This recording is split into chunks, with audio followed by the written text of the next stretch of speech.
troopers to another area, presumably, but we don't know that. But we do know that we've talked to some of the people in this area and that they were very familiar with the name Ryan Lanza and the Lanza brothers, and that they said that they were a well-known family in town.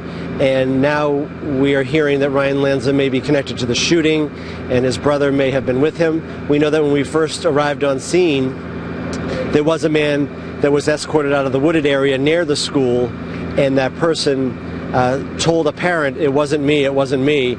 And then we heard from police that the shooter was found dead inside the school. We know from a source that the shooter was wearing camo pants, and we know, according to what people saw on scene here, is that person being escorted out of the woods was also wearing camo pants in their description. So maybe they showed up here together. That's still very unclear. Maybe one brother didn't know what the other brother had planned, if he was just trying to help him figure out what was going on. But it's just a lot of information that we still need to try to pin down and make clear. And as you heard probably within the past half hour, Lieutenant Paul Vance says that they were going to almost be doing updates hourly. The next one is supposed to be happening within the next 30 or 40 minutes, and they are doing those at an area down the way about 2 miles from here.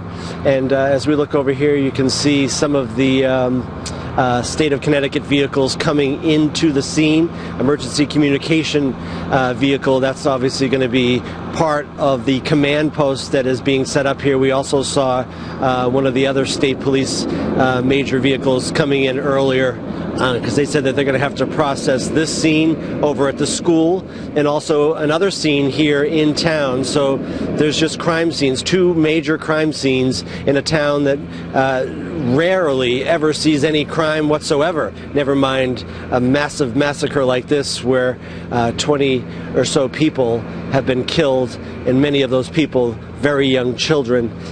Sandy Hook Elementary, as we've been hearing, is a K through 4 school, so there's just a very close-knit community here.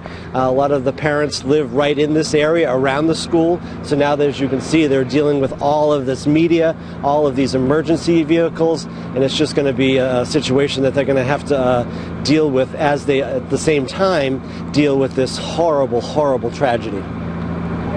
Robert, I want to ask you, because there has been about the name. We initially were reporting, what CBS News was reporting, that it was Ryan Lanza. New reports are coming up from CBS that they're not going to use the first name anymore, that it could be Adam Lanza, his brother. What are you hearing there?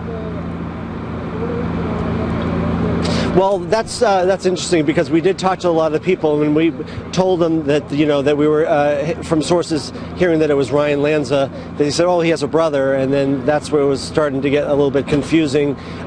So at this point, it's very unclear, and the state police have not identified the shooter.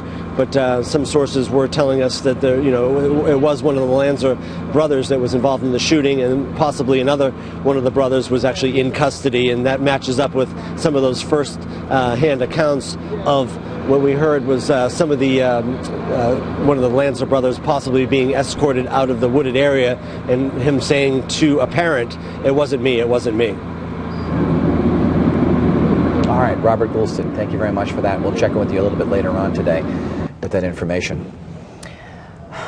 It's just the words are hard to find at this time. Yeah. It really is just, we've been reporting on this since it broke this morning, and it's still hard to believe it happened. And so just to clarify, this whole name thing has been very confusing, because multiple sources were calling him Ryan Lanza and the brother Adam Lanza. We do know the brother's in custody, and perhaps there was some confusion when the initial information came out from law enforcement officials after the brother was taken into custody. And these kinds of things do happen when we have a live situation and information is coming from all different sources. So we'll try to get that buttoned down for you, but we do know it is a person whose surname is Lanza. Absolutely. And whose mother was a kindergarten teacher at Sandy Hook Elementary School and was killed this morning in her classroom. The reality is just starting to sink in today. One of, if not the worst day in Connecticut history today. Very dark chapter in our history. 26 people, murdered at a school in Newtown. And 20 of them were children. 18 of them were pronounced dead at the school. They died in their classroom with their teacher. Parents received a text message this morning shortly after 9:30 that something had happened. They had to go to the school, and those who could took their loved ones home. Other schools in town were locked down. Many people went home early, took their kids out of school early.